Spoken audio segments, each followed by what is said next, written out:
Your best Bruce Lee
It's certainly difficult to be away from all the folks that you work with day to day. You know, it's kind of like a family.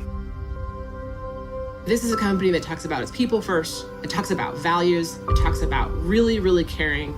That is true. When you look at the number of things we were able to accomplish in a pretty short period of time, it's a testament to all the skills and passion at all levels of the company.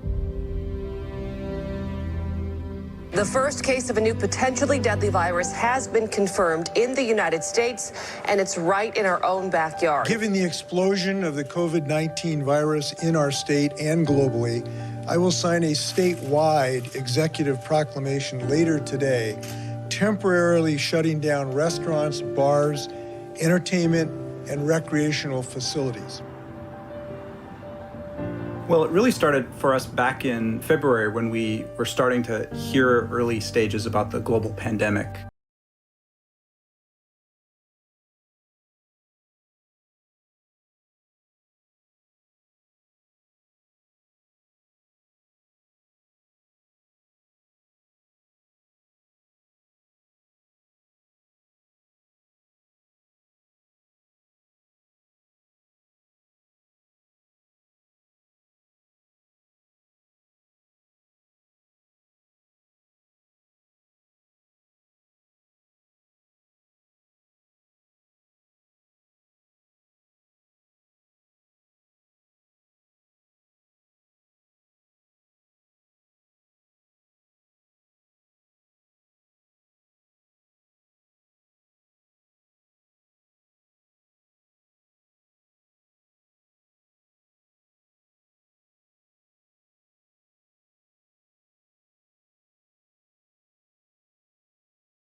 As we started to get in a position where we were operational day to day, we asked ourselves, well, what can we do locally?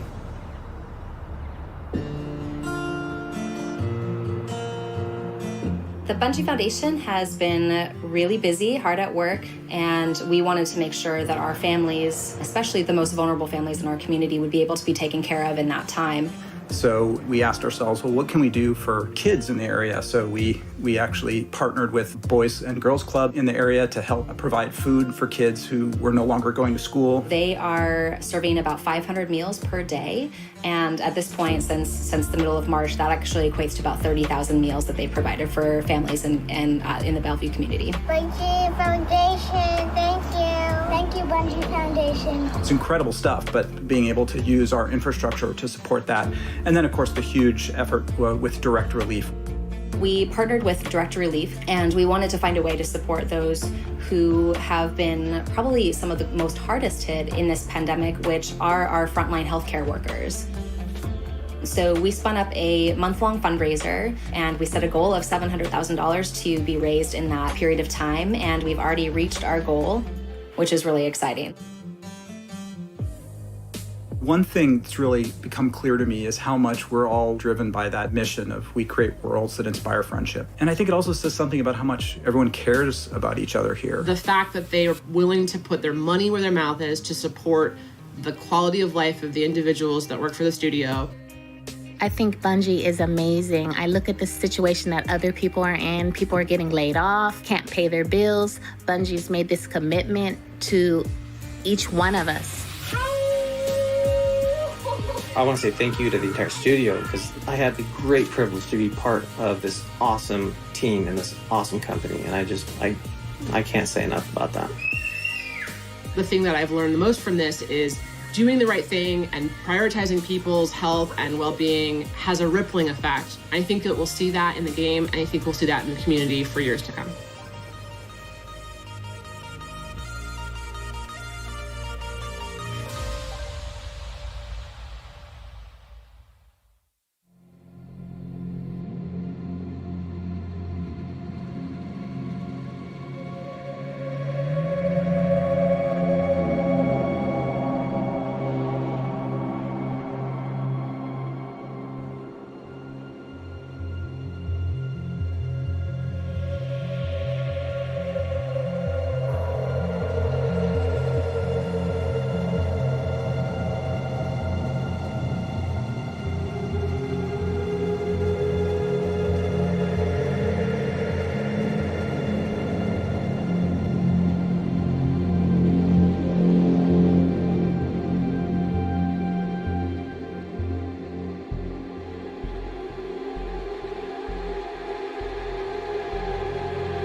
I'm Mark Noseworthy. I'm the Destiny 2 general manager.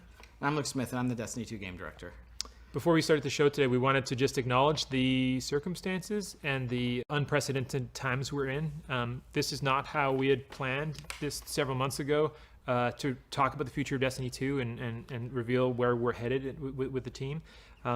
This show's not how we planned it. We're building the game, not how we planned it, from our living rooms and basements and with our kids and our dogs and all sorts of stuff on our laps while we're trying to make this game. Yeah, there's like an inherent weirdness to this. Even the weirdness of this is the first time I've seen you in person in the last probably 3 months, and I don't know if people know, but outside of the show that is work, those are actually pretty close. We hang out, we talk all the time. Our significant others are buddies, and so. It's super weird just to see you in person. Yeah, not on a screen. Yeah, not on this little Zoom screen on an iPad or something. It's just totally bizarre. Yeah. This is not how we envisioned this, and certainly our hope was that it would be more than just us two talking about this stuff. And over the course of the summer, a bunch more folks from the team are gonna talk about what we're up to and what we're gonna be up to. Let's get the show started.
This is what I brought you here to see.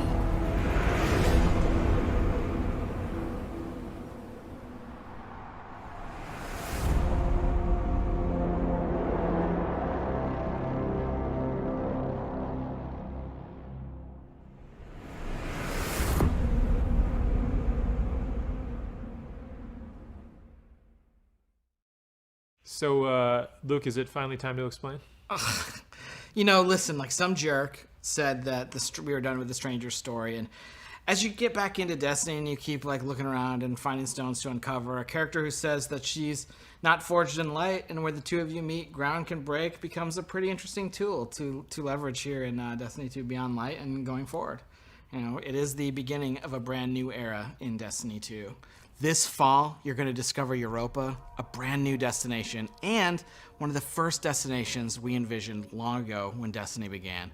This is the birthplace of the Exo and the site of a newly active pyramid ship. As a player, you're going to face Aramis, a fallen warrior wielding a brand new power born from a very ancient darkness.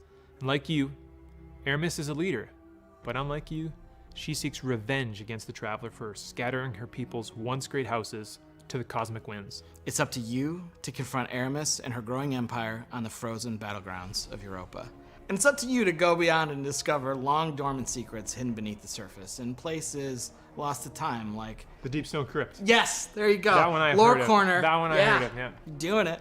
There's a lot more to Europa than you might imagine. And here's your first look at gameplay from Destiny 2 Beyond Light. Where I come from, the Darkness won. I have witnessed this firsthand.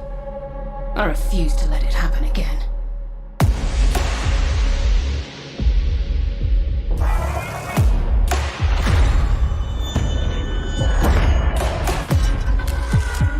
It's time the truth presented itself to you. Darkness resides within, beckoning you. This is a truth we cannot hide from, and so we must embrace it.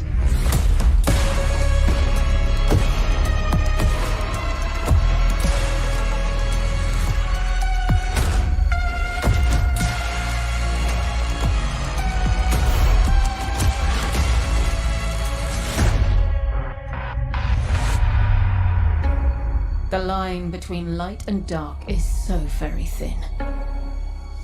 Let's cross it together.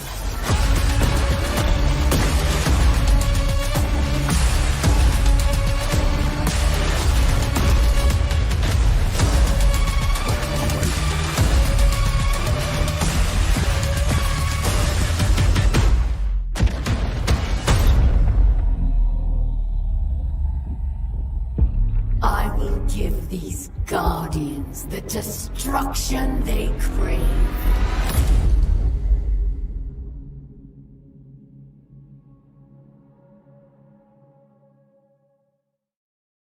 Man, it's time to wield the darkness. We've been waiting. Destiny 2 Beyond Light ships to all currently supported platforms on September 22nd this year. And it kicks off a new era in Destiny where players will discover the true nature of the light and the dark. Not just walking the thin line between, but wielding the darkness itself as a weapon with stasis. And we did just get like a very brief look at that today. And, you know, obviously we're going to end up showing more throughout the course of the summer. And the other thing is stasis, this new power, isn't just going to be Guardian supers and abilities. It's a brand new damage type. So that means it's going to ultimately sit alongside Solar, Arc, and Void as the first new element we've introduced to the game since the original Destiny release way back in 2014. This is a big deal. Like, it's a big deal to add this to the universe. Like, it changes everything. And it's a lot of work. Today, yeah, you got a glimpse of this new power, and it's definitely the pursuit and acquisition and the player's ability to wield it. It's something that's going to be woven in through the narrative of the game. Like, the game is kind of a collision course between you and Aramis, and we're going to show you a bunch more about stasis later in the year. Because though we're excited about what we're delivering this fall, we did say that Destiny 2 Beyond Light was the beginning of a new era. What does that mean? Well, it means that we're thinking about Destiny beyond just any given year and thinking about it over time. And so we want to take a look into kind of the long future of Destiny. But when you want to look ahead, like we're about to do, it all starts back at the beginning.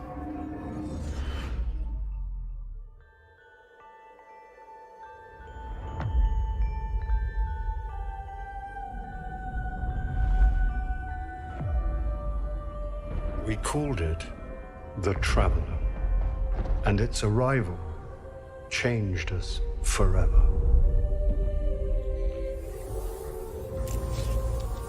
Eyes up, Guardian. You must push back the darkness. Guardians are fighting on Earth and beyond. Join them. 6 of us went down into the pit. In the end, they all bowed before me. We have slain his brood. We have murdered his son. And now the Taken King comes for us all.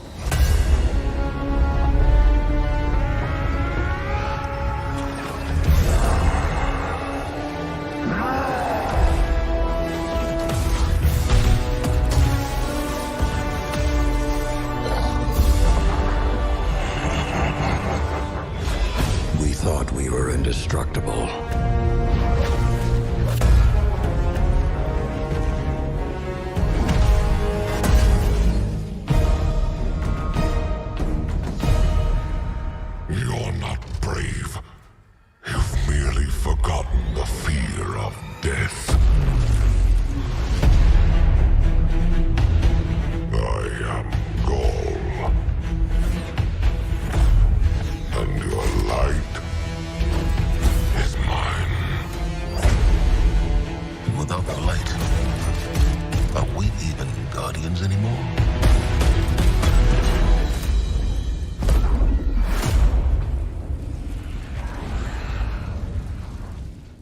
We should have been there. Any last words?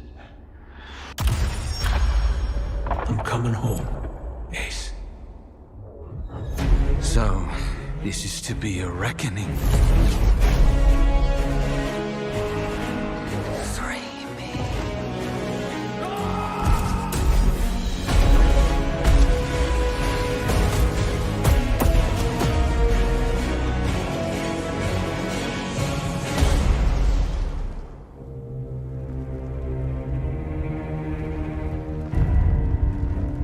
How long has it sat in silence, watching us? It seems those responsible for our collapse are coming back. We've been waiting. We are your salvation. The line between light and dark is so very thin.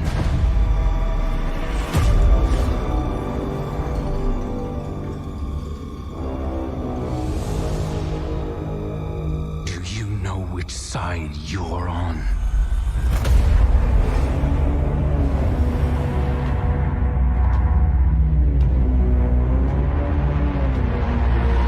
A side should always be taken. Even if it's the wrong side.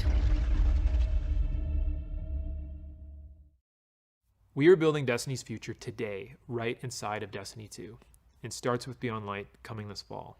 It's going to continue with the next major expansion, The Witch Queen, and Lightfall is going to kind of drive this all to a moment. These three releases represent this new era in Destiny. These eras began really in 2014 with that era of light where, players entered Destiny for the first time. They were resurrected. They went to the tower. They learned about the things the children were scared of. And, we exited that era when we became Guardians. We are now coming out of an era of loss of our powers, one of our mentors, our innocence, and soon we will be entering an era of darkness. And if it's not clear, we are all in on Destiny 2. Last year, we laid out a vision for the game that we wanted to build the definitive action MMO, place it in an awesome evolving world that you can play anytime, anywhere with your friends. We are still completely committed to this ambitious vision, and we're going to continue reaching to deliver it in Destiny 2. And to be clear, listen, I'm sure over here in the Twitch chat, there's some mix of salt and space dad. We haven't gotten everything right out of the gate. For example, we've already begun working on changes that we're going to make to our seasonal model in year 4 to get a bunch of the FOMO that's in the game right now out of it. And this is a response not only to your feedback, but just, we took it in the wrong direction. You can lay that at me.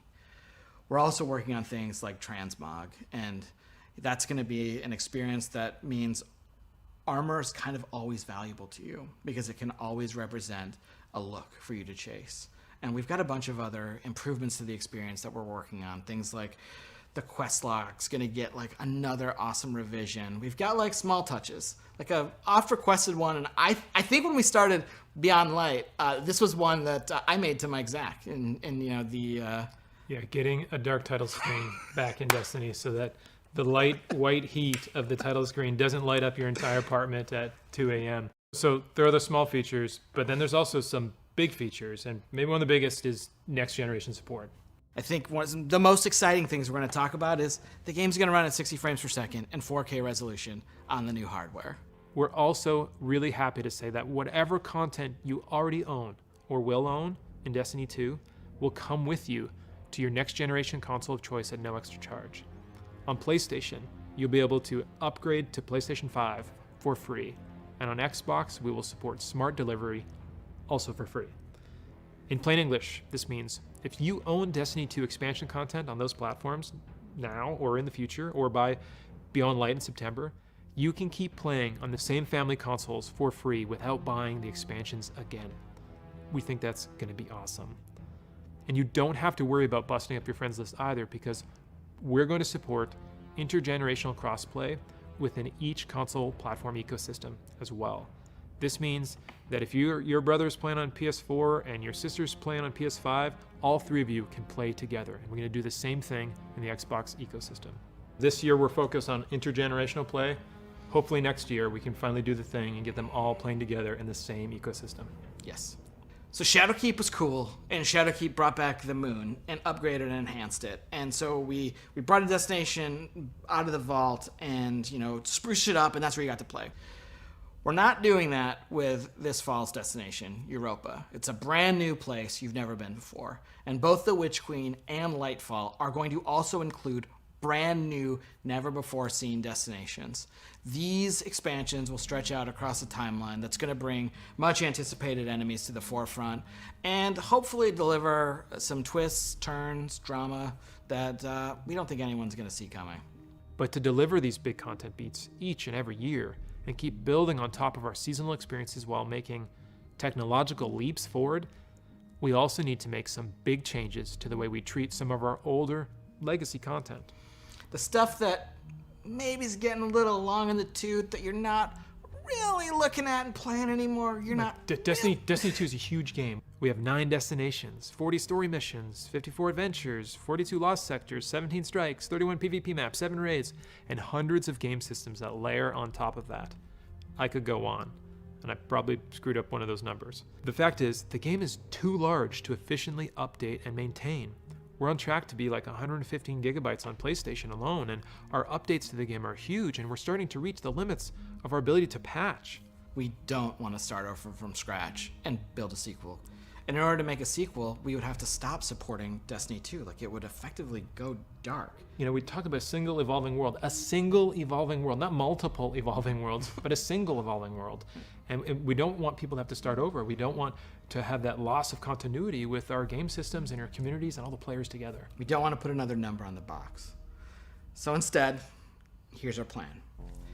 Each year, just as a new expansion comes out, we're going to cycle older, less actively played activity and destination content out of the live game and into what we're calling the Destiny Content Vault, the DCV.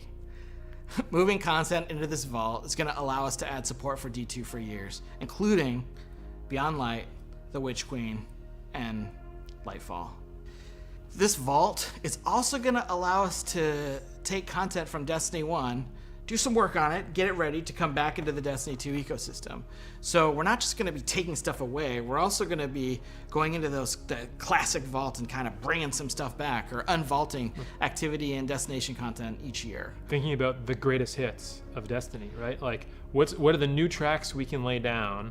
What's something from the past that was like pretty cool that could be made even better if it existed today? And what does that look like? Yeah, there's a lot of stuff that there's a lot of awesome stuff that the team has built over the 6 years of making Destiny, and that Destiny 2 players totally have missed out on. Like, later this year, Destiny 1's Cosmodrome is coming back this fall as a selectable destination. Its 3 strikes are also going to come back during Season 12 and Season 13, and part of the awesome thing here is a bunch of players haven't played Sepix. Sepix was the strike from the beta way back in summer 2014. It is the oldest, like the definitive original strike that we felt hit the right notes. Yeah, in Destiny 1, right? And we left all that behind when we made Destiny 2, and we're saying we don't want to do that again. Well, let's not do that again, but let's also reach into the past and bring it into the present.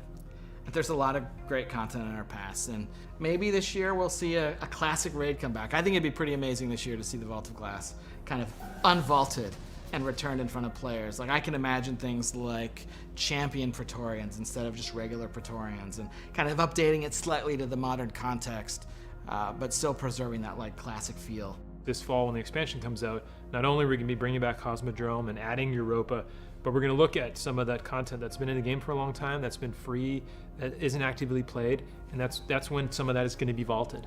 Well, after the show, we're going to have a much more in-depth article that you can read on our plans for vaulting content on Bungie.net, and why we're taking this unprecedented approach and what it means for the game this year and for the game going forward.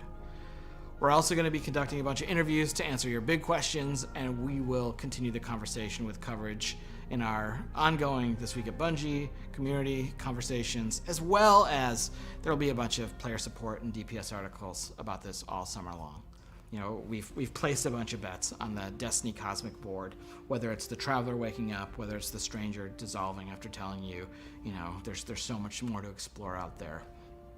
And so we're going to start to bring a bunch of these threads home. And here's a look at the beginning of those threads coming home to roost this summer in Season of Arrivals.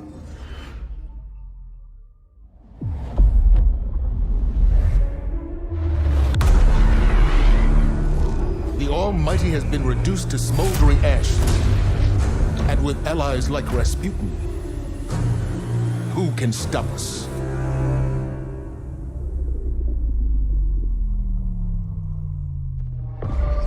From Titan to Mercury, their shadow reaches. Is their message a warning? A trick? We can't know until we hear their words for ourselves.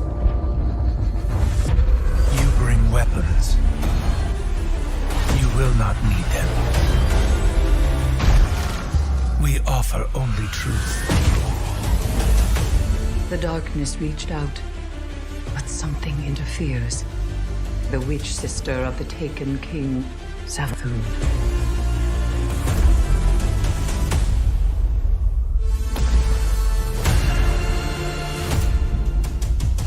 We are the final line that halts the second collapse.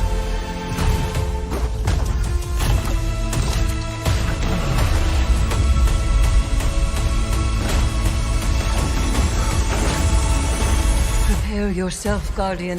This battle is not over.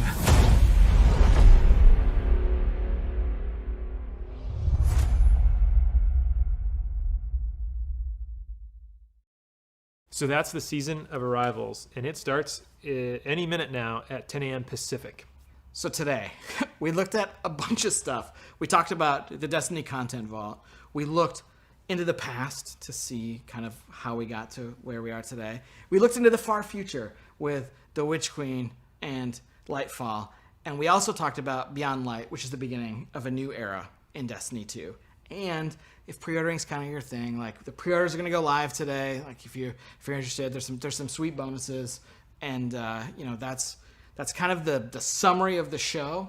If you're excited about the start of Beyond Light and where we're headed, well, the Season of Arrivals, it's kind of like a prelude. It's really setting up that story, and so we encourage you to get in and play. There's one more thing I totally forgot. So today at 5 p.m. Pacific, we're going to launch a brand new dungeon called Prophecy. Prophecy is the dungeon that involves the 9, and that's kind of like all I'm going to say about it, because there's a little bit of business to get to with it, and then we'll wrap. But it's got a brand new set of armor for you to chase. It's got some classic armor for you to chase. It's going to be at a really high power level, which means it's like a solid day's work plus a little bit of skill to summit that mountain. It's free for all players. It's free for all players. And we're going to show you a trailer in just a second. If you don't want to see anything from the dungeon, just click the little red X or get up and go make an omelet and then come back, and the stream will be over, and you can play Season of Arrivals in Destiny 2. And I think that's the business side, right? We're there where we've handled everything. I think it's the time to say thank you all for tuning in and giving us your time today, and just for playing Destiny and being part of this amazing community. It has, and it will continue to be a journey. On behalf of everyone at Bungie, please, please, please stay safe out there, and we'll see you soon.